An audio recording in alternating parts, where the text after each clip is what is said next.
Ladies and gentlemen, I stand before you tonight with a heavy heart and a clear voice, ready to address the events that unfolded after what should have been a day of pure celebration. Earlier today, our city gathered in unity and pride to honor a champion, a man whose fists have told the story of grit and perseverance, whose discipline and courage have lifted the spirits of countless fans. The parade was meant to be a victory march, a testament to dedication and the triumph of hard work. Yet, as the sun began to set and the crowd slowly dispersed, an unexpected shadow fell across that celebration. Our champion, Terence, Crawford, a name synonymous with resilience, found himself staring down the cold steel of suspicion. According to reports, after the local parade, police officers stopped Crawford, suspecting reckless driving. The very man who had just been lifted on the shoulders of a grateful city was suddenly ordered to raise his own hands. A champion held at gunpoint. Imagine the confusion in that moment, the cheers still echoing in the streets, the scent of confetti still fresh in the air, while flashing lights turned celebration into confrontation. This was not just a traffic stop. This was a tense standstill, a silence between commands, a heartbeat stretched into eternity. Crawford, a fighter who has faced the roar of arenas and the fury of opponents, now faced the quiet danger of a roadside encounter. Witnesses say the officers approached with weapons drawn. The champion, whose career is built on speed and instinct, was forced into stillness. His only opponent, the weight of misunderstanding. The crowd that had followed him from the parade trailed the scene at a distance. Parents clutched their children, unsure of what they were watching. Supporters who moments ago chanted his name now whispered in fear. No punches were thrown, no words of defiance were recorded. Just the sound of sirens, the hum of engines, and the relentless thud of hearts waiting for resolution. Crawford complied, hands raised, eyes steady. For a man who earns his living in the ring, restraint can be the hardest fight of all. Police shouted their orders, believing the vehicle had been driven recklessly. Yet those who had witnessed the parade insisted the roads were crowded, the pace controlled, the celebration orderly. Questions began to rise. Was there a miscommunication, a mistaken identity, or simply the weight of caution pressing too heavily on a festive night? The champion stood silent as officers inspected his vehicle. The glow of streetlights flickered across the belts of a man who has never backed down but now chose patience over protest. Minutes felt like hours. The crowd's nervous murmurs filled the night air.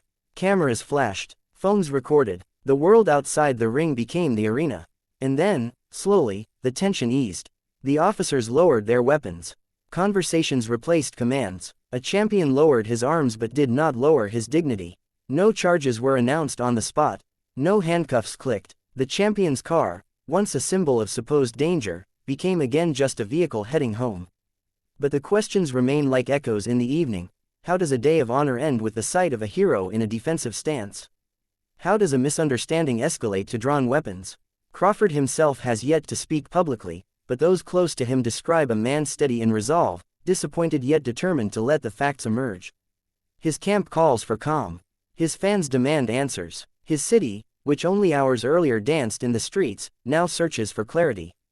Tonight, we reflect on more than a traffic stop. We reflect on perception, on the razor-thin line between safety and overreaction. We remember that even champions are human, that even legends can be vulnerable in an instant. The parade was meant to celebrate victory inside the ropes, but the night revealed another fight, one not of fists and gloves, but of understanding and justice. This is not just Crawford's story. It is a reminder to every citizen that the path from triumph to tension can be alarmingly short.